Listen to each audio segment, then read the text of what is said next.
but I want to go ahead and introduce our speaker for the day. We're very excited to welcome Beth Cannon to speak here with us at Playground.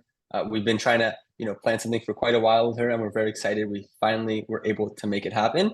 And so we're very excited for you to present to us, Beth, and share your insights on leadership in childcare. And so without further ado, Beth, go ahead and take it away. Hey, thanks, Benny. I'm excited to be here. I see some friends' names that I know. I see Monica and Jessica and Karina. So I see some friends out there. So it's great to see some people in our community. And if I'm new to you, my name's Beth Cannon, and I love to do what I do in early education. I love to speak about business strategy, leadership strategy, building a positive culture. Hey, Roxy. I love to speak about these things. We are very different in childcare. It's a different vibe, as you know, but we are who we are, and I love who we are, and I love it so much. I'm so excited to bring this content to you on being confident to lead. In fact, I know a few of you in here are in our Learn to Lead early education certification course right now. And so if you're in it, you know what this is about. This is about gaining the confidence to lead yourself, to lead your staff, and to lead your school. So I'm going to go ahead and ask you to participate in our first little poll here. Tell me 1, 2, or 3, where are you in your leadership journey? So 1, are you less than 5 years and just confused by people? 2, you've been a long time, but you know there's a better way. Or 3, you're in it and you're working your way to kind of back yourself out of it. I know that the few of you that I know in here, I know kind of that is where you are. So tell me in the chat. I would love to know 1, 2, or 3. So we've got a 2, we've got a 1. Oh, Brittany, you're confused by people. Hey, listen, I've been doing this 26 years. I am still confused by people, right? So yeah, Bright Beginning says 1.5. Little Beginning says 1.5. Yeah, Monica, yep, you're 3. You are in the right place, my friend. Okay, Roxy, 5 years, still need major help. Hey, things have changed in the last few years. So you are not alone. And a lot of times just realizing, just that understanding the brutal facts of the current reality matters. So this is where we've been. I hate talking about COVID. I hate it more than life, worse than life. But let me tell you, we have to go back and figure out what happened to our workforce. And when you look at what happened 4 years ago, the great pandemic, and we went into this like psychological safety to where we're just like, hey, we're glad you showed up. Don't let any children lick the toys. Don't breathe deeply, wear a mask, all the things. And this is what happened. We stopped holding people accountable because we were just glad that they showed up. And now we are experiencing the consequences of spoiling the child. And I'm talking about grownups, right? We allowed our accountability standards to lower. Then we went into this job hating era. Then we went into the Great Resignation. And what happened during the Great Resignation, because we just wanted to hold our people, and we had this underlying belief that we can't hold people accountable because if we tell them what they're doing wrong, they don't want to hear any feedback about themselves and they're going to quit. And they're like, hey, I showed up, and if that's not good enough, then sorry, find someone else to do this job. But so we went into this ruinous empathy. And what that means is that we care about our people deeply, but we fail to challenge them directly. That comes from a book called Radical Candor by Kim Scott. And so ruinous empathy. And now we're into this great restructuring and figuring out like what's happening, and we need to figure what's working, what's not, what needs to change. So in ECE, I want to talk to you about the 3 pillars of leadership: leading yourself, leading your staff, and leading your school. It all boils down to you've got to get it right on all 3 of these issues. You've got to get it right. So where do you feel stuck right now? So number 1, you got to realize like, okay, hey, I'm stuck. Where do I go? Assessing your leadership habits. Sometimes it's your team, but anytime I teach, like for example, for those of you all who are in Learn to Lead, we're going to spend the first month going over our own leadership style, taking, personality tests, taking assessments, looking at your habits, because we all have habits that keep us from being the leader that we want to be. And we can't lead people unless we're leading them in the way that we want. So you've got to figure out what's happening with you. You got to get your team on board. You've got to put some systems in place. And then that's going to give you the confidence to get you energized. So you're all leaders today. Here's your first assignment. Please get out a piece of paper. And I want you to just jot down on your paper a few things, that the best leader that you ever had did for you. Just jot down a few things. Don't have to put it in the chat. Just not down. Hey, Nancy, good to see you. What are those qualities of that leader? Did they listen to you? Did they make you feel needed? Did they make you feel empowered? Did they believe in you? What did they do? So you jot that down. And now look at it for a second, let it absorb. And then, are you ready for it? That's your job description. That's what you get to do. That is your job description among all the other roles and responsibilities that you have. And I know that there are a lot of them. That is what you get to do. That's your job description. The way that best leader made you feel is your goal for your team to feel that way. Because a lot of us, have you ever been told that people leave leaders, not jobs? Sometimes they do. But sometimes the season ends and people leave a job, and that's okay. Or turnover is all your fault. I mean, maybe it is. Are you hiring the right people? Are you training them well? Are you bringing them into a part of a culture that's a place that even you yourself would want to hang out? Or are you just like saying, okay, can you fog a mirror and pass a background check? Come on in. Welcome to the team. Sometimes we're doing that. And then that could be your fault because you're not hiring the right people. Or you're not a good leader, you think, because people don't do what you ask them to do. So sometimes we've been told that. And if you feel that way, no wonder you've been struggling, right? Because you're putting, that's a big burden for you to put on yourself. This is what we know about leadership development in ECE. So 23% of leaders said they had decent, high quality leadership training. My friends, if that is you, there are so many great leaders, coaches, trainers in early education. I'm just one of those people. There are many out there. There's so many resources. Only 27% of directors felt they were prepared to lead, but this is what we know. 90% of ECE leaders were teachers before. So if you'll like go down into your like little reactions, like, you know, just like say me, like, yeah, thumbs up. Like that's me. I was a teacher before I became a leader. I was too. Guys, look at all the thumbs going up. My first teaching job was 7th grade. Like that's purgatory. That's another level of Dante's Inferno, right? 7th grade. Can you imagine? So a lot of us were teachers before.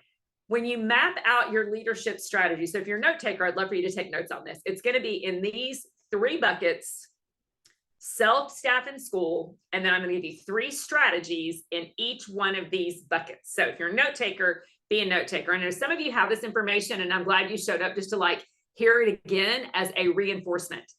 We pre-decide this is who I want to be. So this is what I'm going to do. So for example, I'm in a mastermind group. It's outside of childcare, but I'm in a mastermind group. I pre-decided that I want to be the best coach that I can be for my clients. I had pre-decided I want to have the best, most impactful content. So how can I up-level what I know, what I do, how I teach? I've decided already I'm going to invest in myself so that I can be the best I can be for my team and for my customers. And that's you. You get to pre-decide who you want to be, but it doesn't just happen magically. It's going to take some grit, some grind, and massive amounts. I call it my DSD, to do something different. Okay. So I want to talk to you about Debbie, and that her name has not been changed. Her actual name is Debbie. She was a preschool director for over 30 years. I worked with Debbie. My other business, it's called Stretch and Grow. Or do y'all know what Stretch and Grow is? I'm just curious. I know you're from all over the country. Stretch and Grow is a franchise. There's about 100 locations in the US. And so we go into schools and we do enrichment programs. So we had done Stretch and Grow with Debbie for a long, long time. And she was in a constant cycle of overwhelm. So there was always a fire. She could never be at her desk because she was in a classroom because someone called out. There's piles and piles and stacks of stuff everywhere. And she never, ever, ever could get herself organized. She couldn't manage her time. And eventually she was fired for her inability to maintain a quality program because she just got overwhelmed. And there's so many Debbies out there. And it doesn't have to be that way. Leading your ECE business doesn't have to be that hard. And hear my heart, there are some tweaks and changes that you can make to make your job in life easier. And so I'm going to talk to you about those today. So, if you're feeling like, oh my gosh, like I'm drowning in to-dos all the time, or you're like, okay, I'm going to get stuff done in my office. And then you end up having friends, right? Your friends come in and you've got little ones around you because you can't get anything done, right? Because your staff is constantly asking you to come in and do their job. When people come in and ask you to help you or ask you to help them with their job, I'm going to give you a word. That's called reverse delegation. That's what that is. That is reverse delegation. And what that means is you decide what you're going to do. And because someone else isn't doing their job, they're going to reverse delegate to you. And you're like, wait a minute, I'm in charge here. Why am I doing what you tell me to do? I told you what you're supposed to do. And we get in this cycle of reverse delegation.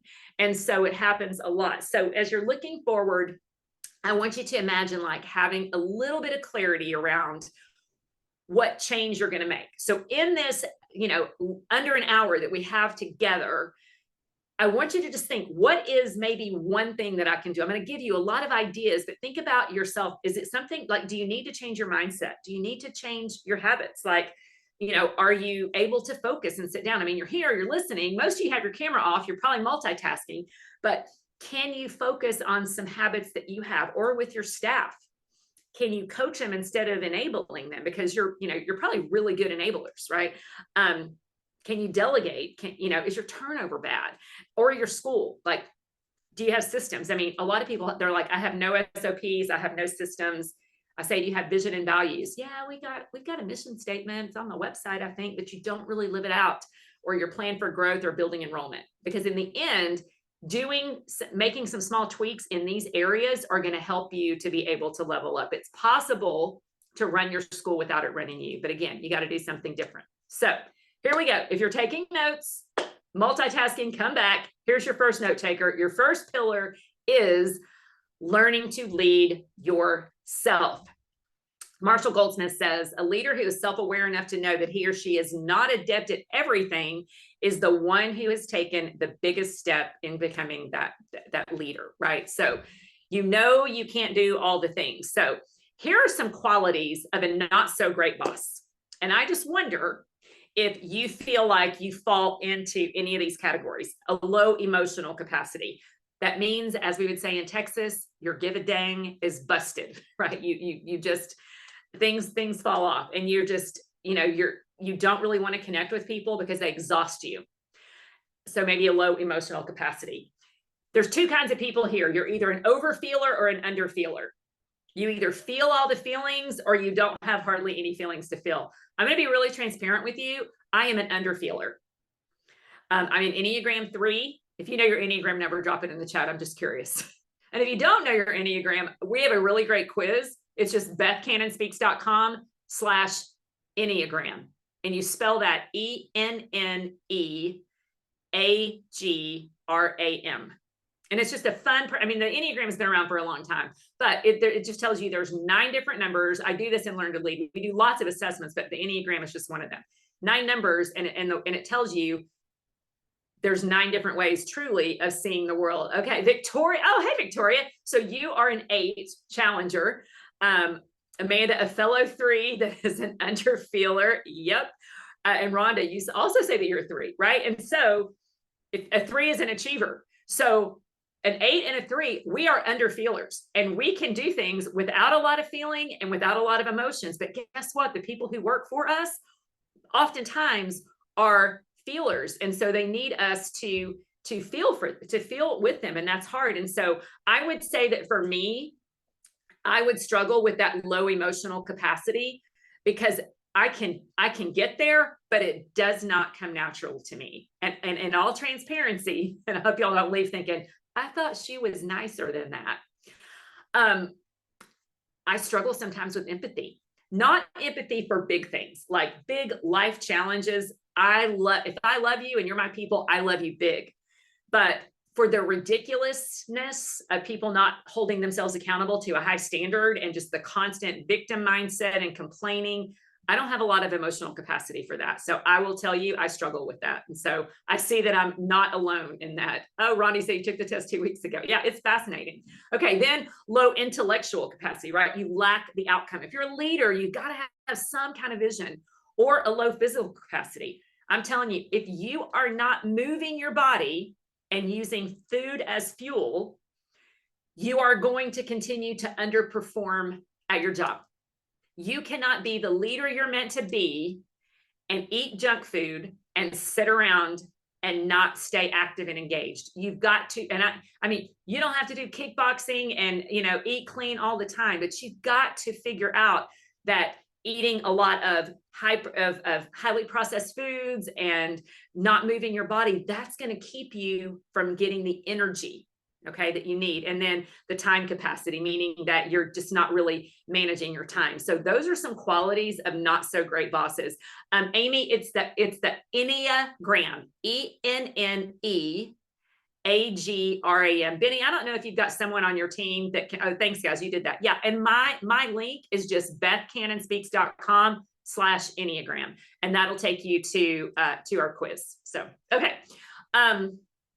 So you got to understand this: what drives you, what derails you, and what demotivates you. Like you all know, I'm sure you know who Simon Sinek is. Go back to why. I know people are like, oh my gosh, I know my why, but do you really know what drives you? Why do you do what you do? Are you building a legacy? Is it for the kids? Is it for your team? Is it because you want to really grow and build your leaders? What derails you? I mean, I'll tell you, for me, negativity. People not doing their job, people not really fully committing to showing up and teaming up for their kids. That derails me. And it also demotivates me. Like, I need people who are wanting and ready and willing. And when someone checks out with that energy, it's very hard for me to get back on track with that. So are you willing to take an honest look at who you are? Are you ready? Without needing to be right and good. This is where it comes down to the self-awareness. How do you regularly nurture your body, mind, and soul, whatever that looks like for you? Do you have practices to where you can get yourself emotionally regulated? When things are stressful, do you know that you can walk outside, take off your shoes, put your feet on the earth, it's called grounding, and look up and think, okay, the sky is not falling. Take some deep breaths, drink 4 ounces of water. If you have water around, cheers. You should always be fueling your body, right? So finding out, when is it hard for you to be empathetic? That's the self-awareness. And then know your triggers, right? What actions of other people send you over the edge? What steals your peace? And how do you know when you should speak and when to retreat? And then feedback. Are you open to feedback? I mean, I teach a lot about having a culture of feedback. Yeah. And Stephanie, conscious discipline is amazing, right? For emotional regulations. Like, we learn that to work with the children, but sometimes we need to use those same conscious discipline concepts for grownups, right? We need to use those same things. So, oh, look, there's the Enneagram test. I forgot I had that slide in there, guys. If you didn't get it, there it is. But I think Benny dropped it in the chat, so you've got it. So you can grab that from the chat. So thanks for sharing that, Benny. So, okay. When you focus on leading yourself better, you are going to gain confidence in your decision-making.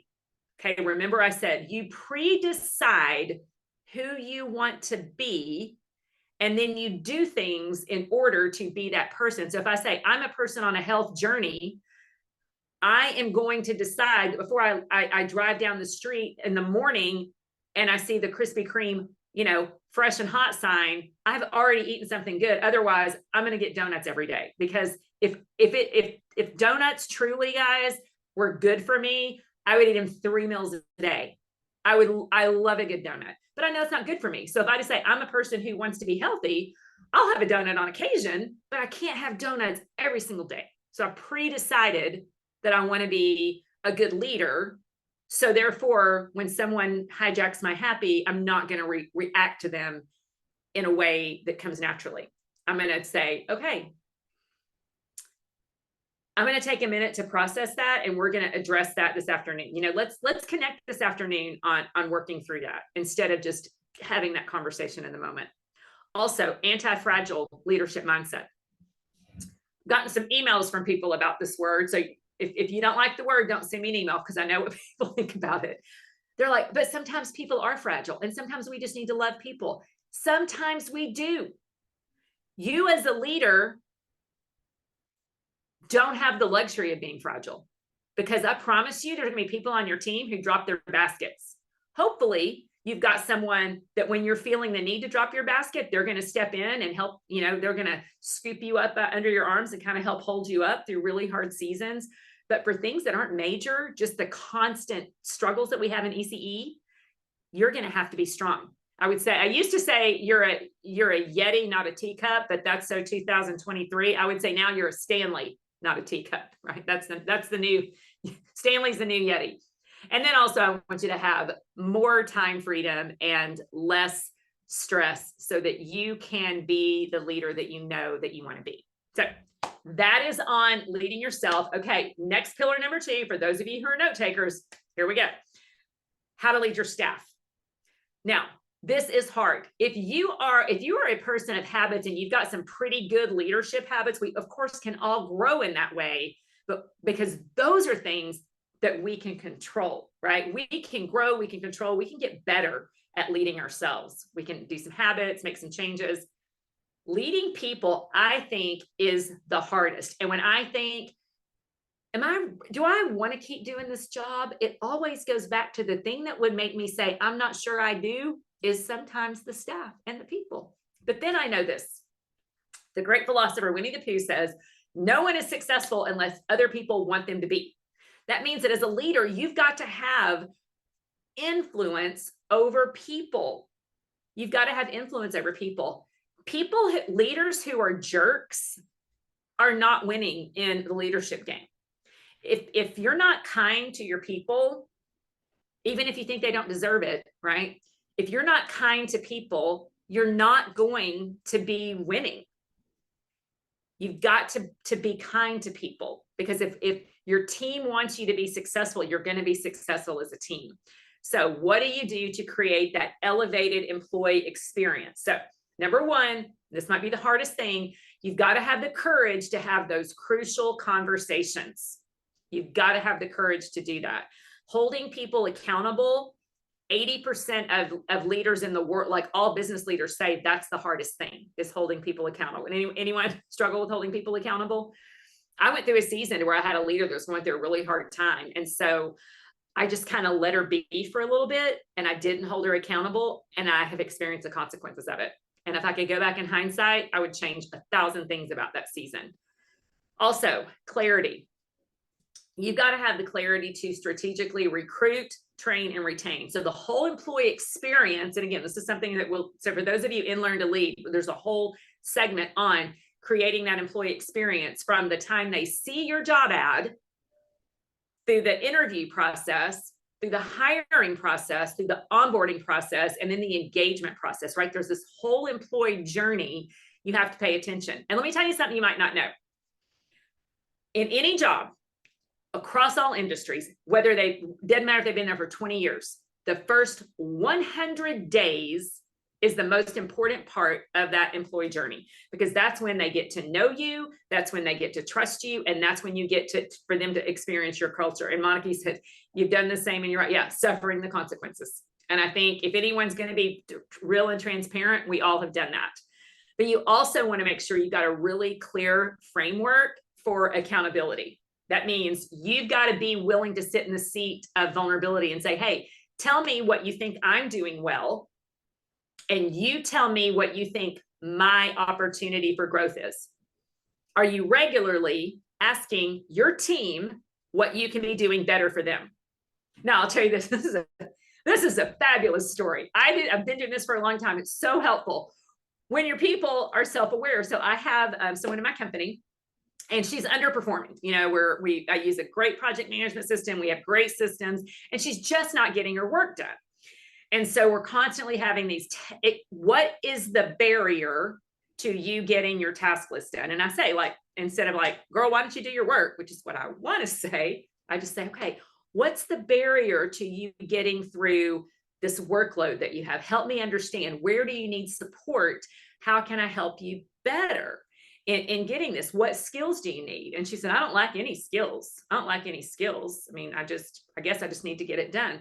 And I said, okay, well, how can I help you? And she said, I wish you would just tell me the good things I do without feeling like you have to constantly tell me what I'm not doing well. And I said, we have a culture of feedback. I am going to always ask you what I can be doing better for you. And I'm going to always ask you what you can be doing better at your job. That's just who we are. And if you're not on board with that, then you're not going to enjoy working here, because we're going to have a culture of feedback, because that, I believe, is how we grow. But this is what we know.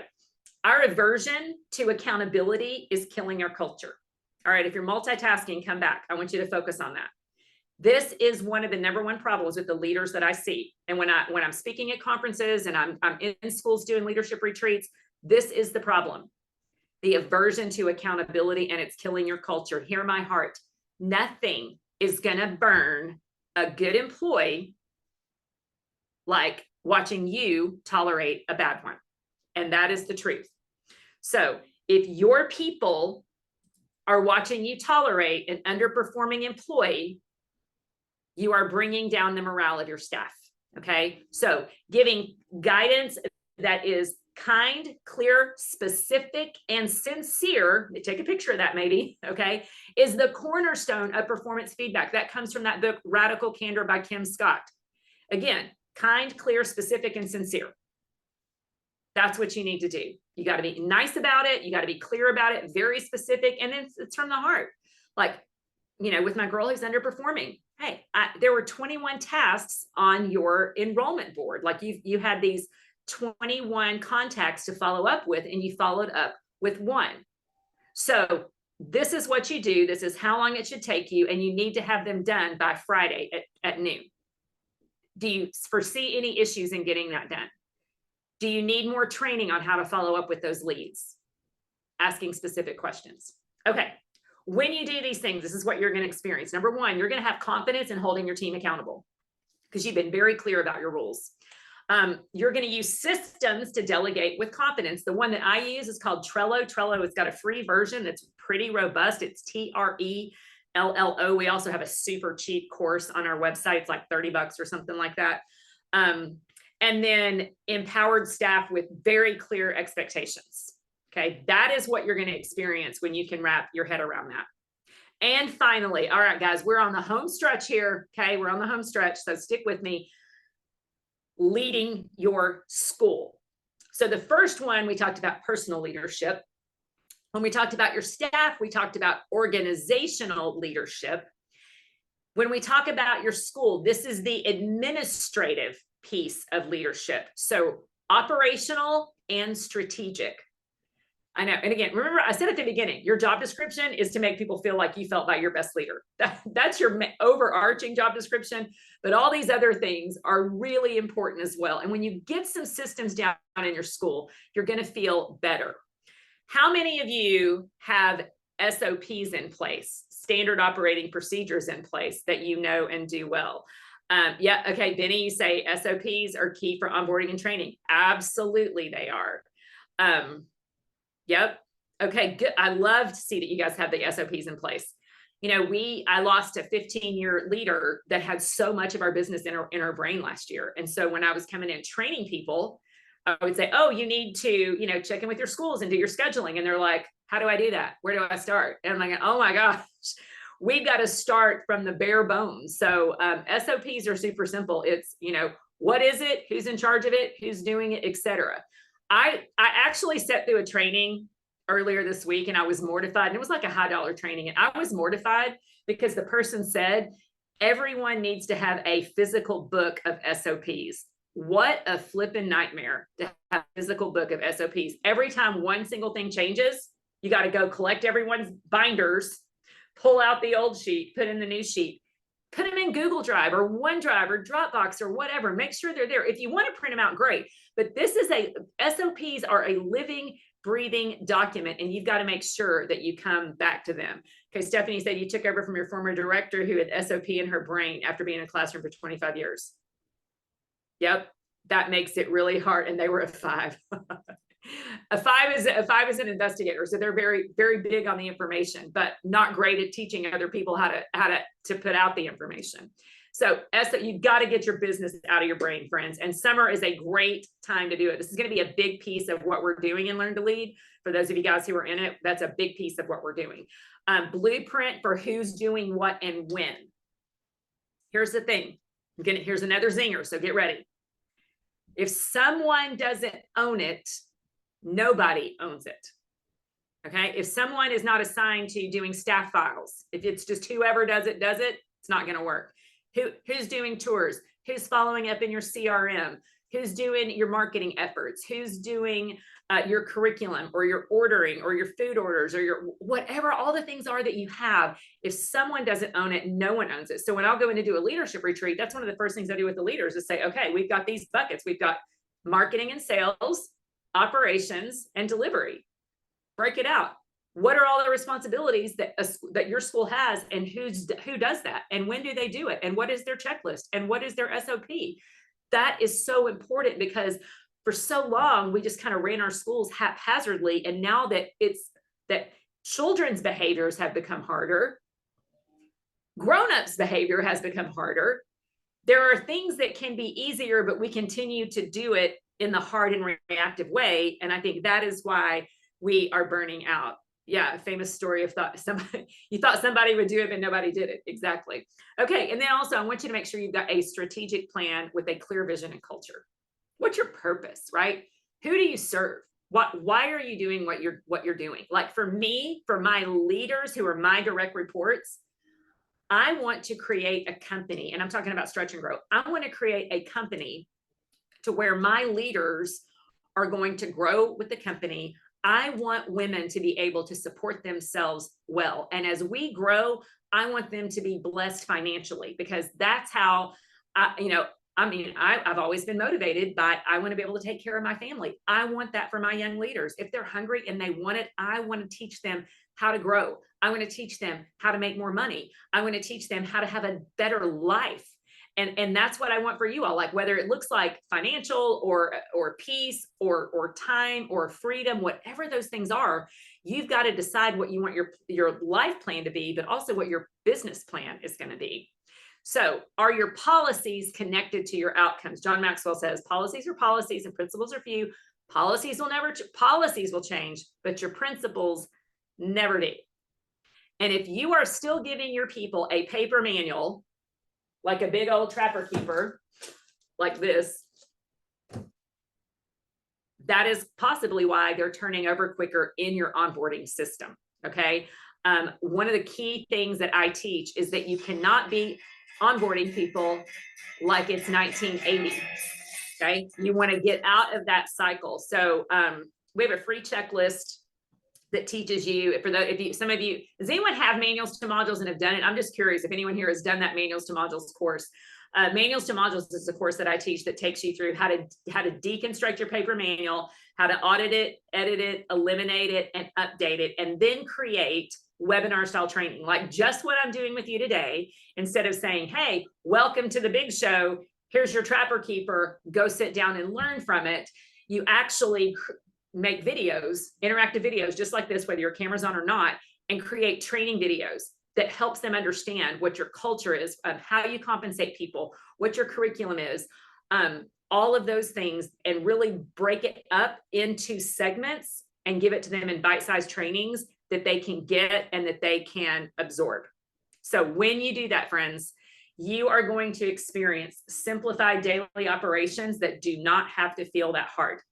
Imagine that director that was for 25 years, right? That never had an SOP. Everything was in her head. Imagine if she had said, hey, when you do enrollment, this is what it looks like. When you do the food orders, this is what it looks like. When you do an assessment, when you do a one-on-one, all the things that you need them to do should be very, very simple and systematized. Again, running your business doesn't have to be that hard. There's just a few small systems and tweaks that you can do and implement that will make things so much easier. So simplified operations that don't have to feel that hard. That is what I want for you. And honestly, friends, that is one of my whys. I go back to my Debbie, who I love so much, who got fired from her job. I so wish that Debbie would have been able to say, okay, I'm going to take the summer and I'm going to put this system in place. I'm going to take the summer and I'm going to work toward this. And she never could get out of that. And so I know some things that you can do to make your job easier, because the things that are hard, the people, that's not going to change. Organized days, because your systems are going to save you. And then, of course, the ability to choose. You can scale up or scale down. You can scale or you can fail. The thing about childcare, once you get full, you're full, and then you operate. Most schools that I know usually have kind of a fluctuating enrollment. They're constantly doing some marketing. They're constantly hiring. So these marketing and fulfillment and operations duties are continuing to go on and on. But once you get some systems down, again, you get to choose to scale up or scale down. So, friends, if you learn one thing today, I hope that it is you have the confidence to know that you can truly get clear on running your school more efficiently. You're just going to have to do something different. So I would love to know, guys, takeaways. If you would share with me in the chat, what did you take away from this? What is one thing that you learned today that you think that you can implement, something that you could do different? Maybe there's a project in the back of your mind that you know, like, oh my gosh, I know I need to work on this. I would love to know, guys. Drop in the chat and tell me what is something that you're going to do different. I know for me, I always have always struggled. I'm super ADD, if you can't tell, right? I've always struggled with time management. And so I've learned some little hacks along the way to where I can get focused on my time. So let's see, what do we have to say in the chat? Okay, let's see. And prioritize your health. I love that. Make a plan to take care of yourself each day. Yeah, because sister, nobody's coming to save you, right? No one's going to take care of you. You got to take care of you. Yeah, you know, you need to work on manuals to modules. Okay, Rhonda, you can do it. It's laid out so easy. Get rid of the trapper keepers. I mean, listen, I love to get trapper keeper. I mean, mine, the first one I had, I mean, I think it was 6th grade, probably 1982. It had a rainbow with unicorns on it. So I love a good trapper keeper. But they're not working in training your Gen Z and your millennials as well. So I love that you guys got some good ideas from today. Okay, so all you guys, so many of you guys have manuals to modules. You just haven't done it. Friends, there you got there's a 40-day timeline inside of there. 40 days is plenty. So you make yourself a promise. You're going to get that thing done by August 1, so that when your new teachers start and you've got orientation back for the new school year, you don't have to sit and have a rules meeting, having grown-up story time, going over all of your things. Okay, Karina, you're a 7, just did the test again, pretty consistent. Okay, Karina, I will tell you, that means that you're probably the most fun person in your school as an Enneagram 7. My son is a 7. He's a lot of fun. But this is what you need those systems, because it's going to be easy for you to get yourself out of any kind of painful situation and go do what's fun for you. So you can dive down into the stuff that's no fun that you have to do, but then you'll be like, squirrel, what was fun? So just know that about yourself. You're an enthusiast. Oh gosh, and you're working with the 4. Okay, we're gonna have to 4. Yeah, 4s are the romantic individualists, and they have a hard time with focus as well. Okay, good. You guys get through those systems. Jessica, framework for feedback and accountability. Yes, Jessica, that's good. And I think you probably have that form, right? So framework for accountability, just those few simple questions. 2 questions. What are you doing well? Meaning where are you going to glow? And what is your opportunity for growth? How are you going to grow? So think glow and grow. And then this is how the questions work. You sit down with your employee and you ask them, hey, you tell me what you think I'm doing well. How am I glowing for you? And they'll tell you what you're doing great. And then you can resonate and say, hey, you said I communicate well. I'm so thankful that you said that, because I try really intentionally to communicate well with you guys. Then you ask her or him, what is your personal opportunity for growth? Like, hey, how can I be doing better for you? What can I be doing better for you? And they might be like, oh, you're perfect. No, you're not. Tell me something I can do better for you. And then you get a chance to say, well, I really struggle with my time management. So I'm probably overworked, and sometimes when I'm overworked, they get a little bit cranky. So thank you for reminding me of that. I need to work on my time management. Then you flip it. Okay, Jessica, let's say you're my employee. Tell me what you think you're doing well. And then they'll brag on themselves. And then you go back. Oh gosh, I agree. You're great with the classroom. I saw you handle that child's situation with that child so well. You got him regulated. Bravo to that. You're an excellent teacher. Then, Jessica, what do you think your opportunity for growth is? Where do you need to grow? Make her say what her opportunity for growth. And I'll tell you this, probably 90% of the time, if, big fat if, they are self-aware, they'll know, maybe they're struggling to get to work on time, or they're struggling with their tone, or maybe their classroom is messy. They'll know.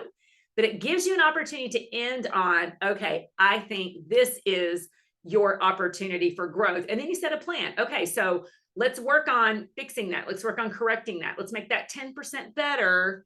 And we'll meet again next week and see what you've done on that. So that's what that framework for feedback looks like. It's just that 360 loop to where you really have a chance to connect, glow and grow. If you can remember those two words, glow and grow, and then you just go back and forth, there's 8 questions back and forth, you'll nail it. You'll have it down. Okay, let's see. Amy, SOP in place. That's awesome.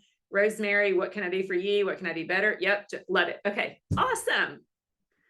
See, okay, very good. All right, Benny, any other questions? Thanks for having me today. First off, yeah, that was incredible. Webinar. It was an incredible session. I feel like I'm at a conference live watching you speak, and I'm just fired up and ready to take these things back into, even here at Playground. I'm sure there's so much we can learn from you as well. If anyone has any questions they want to unmute and ask, feel free to do that now. We'll have a couple of minutes for people to just stick around.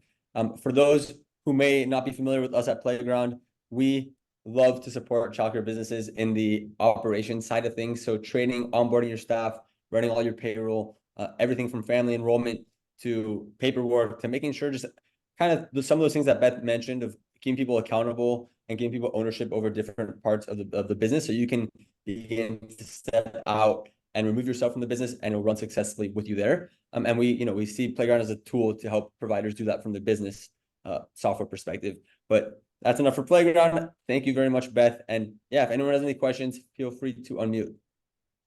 Any questions, any comments, any feedbacks, any big takeaways? I know lots of cameras off, but I trust you guys are like listening in. Yes, Tamara. Is it Tamara or Tamar? Tamar. I'm curious, have you ever done the enneagrams as like a staff development? All the time. And can you That's go like part how of do my you use onboarding process? When I hire someone, I want to know their Enneagram number right away, because honestly, Tamar, that's going to determine how I communicate with them. So for example, the 3s, okay, the 3s, that's me. I'm an achiever. One of the ways I know to work with a 3 is to speed up talking to them. Like, I don't care about your backstory. I don't need all the details. Tell me what you need me to do so I can do it and work and be successful for you. Okay, that's one example. The 7, the one who said she's a 7 on here, she just needs it to be fun. So if I bore her with tons of details, she's checking out. The 8, the challenger, she's the social justice warrior. She's the person that will protect her people at any cost. So she can she's a very strong personality. I need to be very direct with her and just say, hey, could you do this, this, and that? And she'll be like, got it.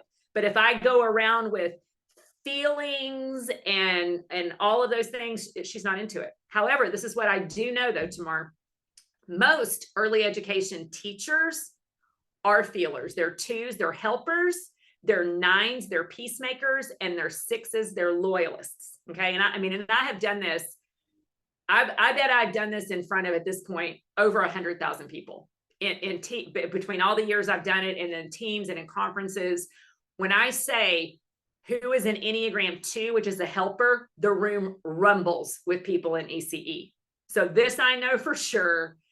That means that they are feelers. That means they are very, very empathetic.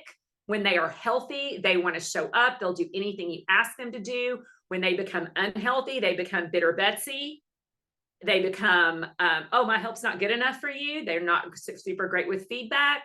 They really, really love to be appreciated. So just knowing that statistically wise, you want to show so much appreciation for your people. You want to tell them, hey, these are the things that you're doing great. And you want to be mindful of when you do give that feedback, that you couple it with, hey, I want to see you doing more of this, but if we could just work a little bit on this right here, that would be awesome. So what can I do to support you in, getting XYZ done? But I think it's a great tool. because seeing people is your superpower, right? When you see them and they feel seen, heard, and valued, that's going to help you create that connection right away. So that's my feedback. Victoria, how do you communicate with a 1? My husband's a 1. 1s are perfectionists. They are reformers. They are improvers. When they're healthy, they are super organized. When they are unhealthy, they become the judgy McJudgies of the world, right? Because they don't make mistakes. Like, for example, if someone comes back, my husband's our CFO, if someone says, my paycheck was wrong, he'll say, no, it's not. I don't make mistakes. And he doesn't. Like, sometimes I wish, like, can you just do something wrong so I feel human, because I make mistakes all the time. They are very direct. They're not flaky. They are people of integrity. And so when you're communicating with a 1, you better have all your ducks in a row. Don't bring your messy self into a meeting with a 1. Have it together, because they are going to respect your integrity. Even if you do make mistakes, when they know that you've prepared for them and that you've done your best, you're going to best connect with a 1. So that's my advice on having lived with the 1 for almost 30 years. So Karina, the test there's a session to be had here around Enneagrams alone. There's so much. Oh, there's so much knowledge you have on just Enneagrams. So much around it. So I have them take my test, Karina, but I also have them take, and this is in Learn to Lead for those of y'all who are in it. There's one called the Eclectic Energies Enneagram. It sounds kind of woo-woo, but it's really not. Eclectic Energies Enneagram. And it's a free test. That one, there's lots that you pay, but that one's free. That one is really super accurate. And that one will tell you like what your wing is, like you're a 2-wing 3 or a 3-wing 4. Okay. So that one's a little bit more detailed than mine. Mine's just for your like ECE leadership style. But if you really want to get their solid number, take the Eclectic Energies Enneagram. Yep. That's it. Perfect. Okay. Any other questions?